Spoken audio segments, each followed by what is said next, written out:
A third of children from Kent will leave primary school unable to swim. That's according to findings from the Amateur Swimming Association. Cameron Tucker's been getting reactions to the study from across the county. Go! Reach! Long up! Every week here in Tunbridge Wells and across Kent, hundreds of young children splish and splash at swimming classes. Despite the popularity of these classes, a study by the Amateur Swimming Association shows primary school swimming has taken a dive. 1 in 3 primary school leavers are unable to swim, up from the previously reported figure of 1 in 5. That means around 200,000 UK children left primary this summer without achieving the national curriculum target of swimming 25 metres unaided by the age of 11. Since 1994, swimming provision at primary schools has been in the national curriculum. So it's a figure that shouldn't be the case because all children should currently, and for the last 20 years, have had the opportunity to be able to attend swimming classes through schools. And I think that's the biggest concern, the fact that that hasn't been happening.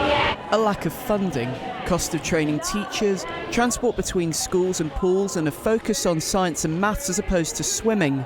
Just some of the reasons why school swimming appears to be sinking. There is a shortage of pool space and pool availability. So that in itself will lead to pressure on pool time, which will drive the prices of hiring pools up. Those costs inevitably will get passed on onto both customers and schools. Kent County Council have said, barring academies, swimming should be more central to the school curriculum, but there's a limit to what local authorities can do.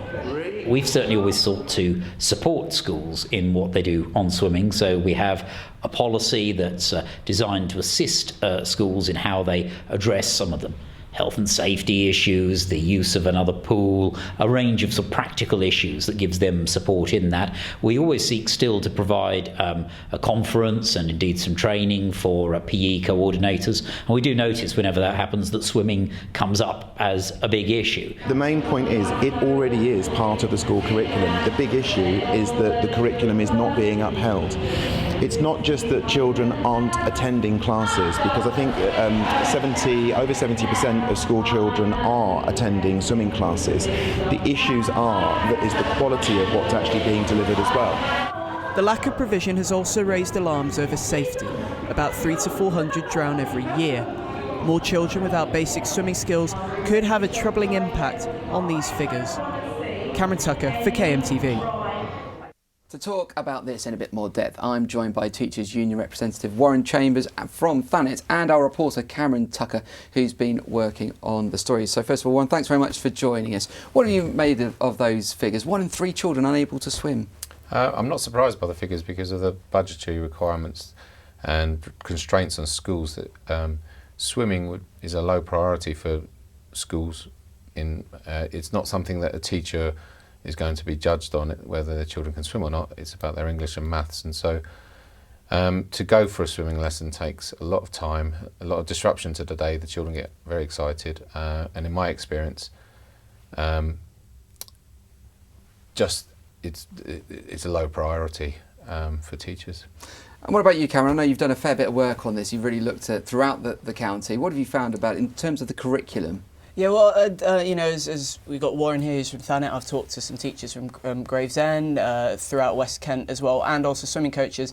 And I think that there's a realisation that it is important to swim, it is a life-saving skill. But in terms of the curriculum, as Warren said, it is fairly down on the priorities in terms of you've got STEM subjects that are up there, and having to herd 30 kids with a class, the logistical difficulties of that, I'm sure Warren will go into more depth on.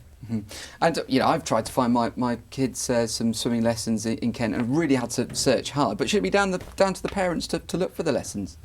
Yes, in one sense it is, because it is a life skill, and with within the 6-hour teaching day, we've got all these other skills that we need to teach them. And for a school, the priority is Ofsted and what they will come and look at, and they will come and look at how you're doing for your maths, your English and your reading. And budgets are being cut. Just recently we had the budget announced and not enough money being put into education. And so as a union we're asking for more. And so that when you squeeze things get dropped off. And swimming in itself doesn't just cost the swimming lesson, it's the logistics of transport, depending on whether you have a pool near you. And then you've got to get there, you've got to get changed, then it's a 20-minute lesson.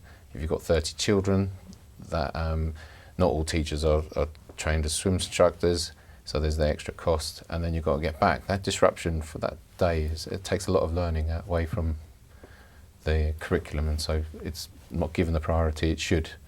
I work in Thanet, which is, we're surrounded by sea, so we understand the importance, and it is a life-saving skill, but unfortunately the budgets don't necessarily come across for that. Warren, Cameron, thank you very much indeed.